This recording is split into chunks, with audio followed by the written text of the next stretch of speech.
आज की वीडियो में हम लोग पढ़ेंगे हमारे आसपास के पदार्थ के बहुविकल्पीय प्रश्नों को। ये सभी प्रश्न बहुत ही इम्पोर्टेंट है, वीडियो को लास्ट तक देखिएगा। निम्नलिखित में से कौन सा पदार्थ द्रव्य नहीं है? तो लोहा, कांच, ध्वनि और वायु। इसमें से ध्वनि जो है वो द्रव्य नहीं है। निम्नलिखित में किसका आकार और आयतन दोनों निश्चित होते हैं?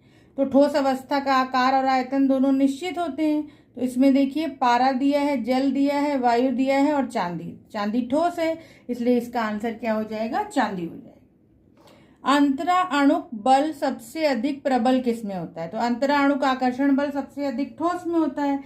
तो ऑप्शन है द्रव, गैस, ठोस, द्रव तथा गैस। तो इसका आंसर क्या हो जाएगा? ठोस हो जाएगा। पदार्थ की गैसीय अवस्था के लिए कौन सा कथन सत्य है? तो आयतन तथा आकार दोनों निश्चित होते हैं, ये गलत है। आयतन निश्चित तथा आकार अनिश्चित होता है, ये भी गलत है।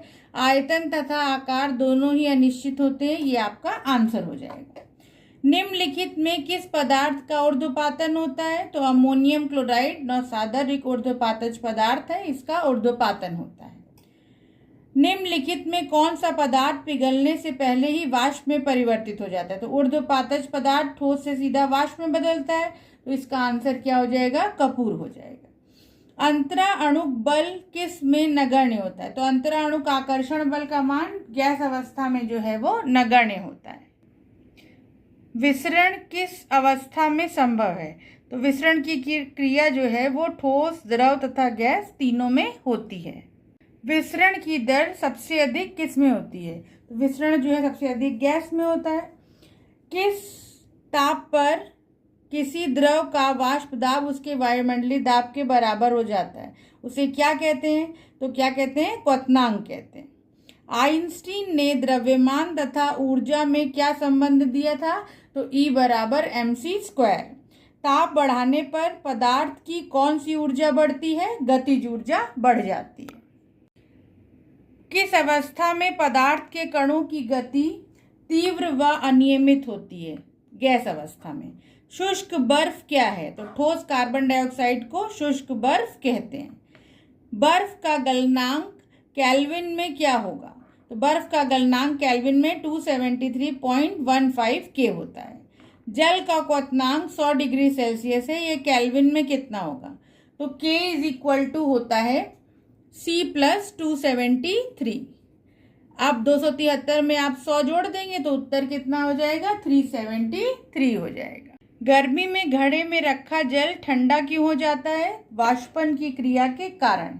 अंतराअणुक दूरी सबसे कम किस में होती है? तो अंतराअणुक स्थान सबसे कम ठोस में होता है। जल का हिमांक 0 डिग्री सेल्सियस है। जल में थोड़ा नमक मिलाने पर हिमांक पर क्या प्रभाव पड़ेगा? तो हिमांक जो है उसका 0 डिग्री सेल्सियस से अधिक हो जाएगा। डाई एथिल ईथर का क्वथनांक जो है 35 डिग्री सेल्सियस है। केल्विन में कितना होगा? तो K बराबर C+273 होता है।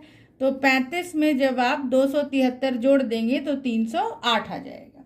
तो आंसर हो जाएगा 308 केल्विन। जल का वाष्पन कब अधिक होगा? तो ताप बढ़ाने पर वाष्पन जो है वो अधिक होगा।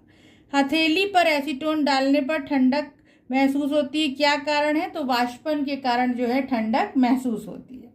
किस अवस्था में पदार्थ की संपीड्यता नगण्य होती है? तो ठोस अवस्था में नगण्य होती है। जल जब बर्फ में परिवर्तित होता है तो उसके आयतन पर क्या प्रभाव पड़ता है? जब बर्फ से जल बनेगा तो आयतन बढ़ जाता है।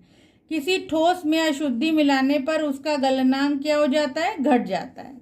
अमोनियम क्लोराइड को गर्म करने पर होने वाली क्रिया कौन सी है? ऊर्ध्वपातन, क्योंकि ये ऊर्ध्वपातज पदार्थ है। ठोस पदार्थ का तापमान बढ़ने पर उसके कणों में कौन सी ऊर्जा बढ़ जाती है? तो जब तापमान बढ़ाया जाता है तो गतिज ऊर्जा जो है वो बढ़ जाती है।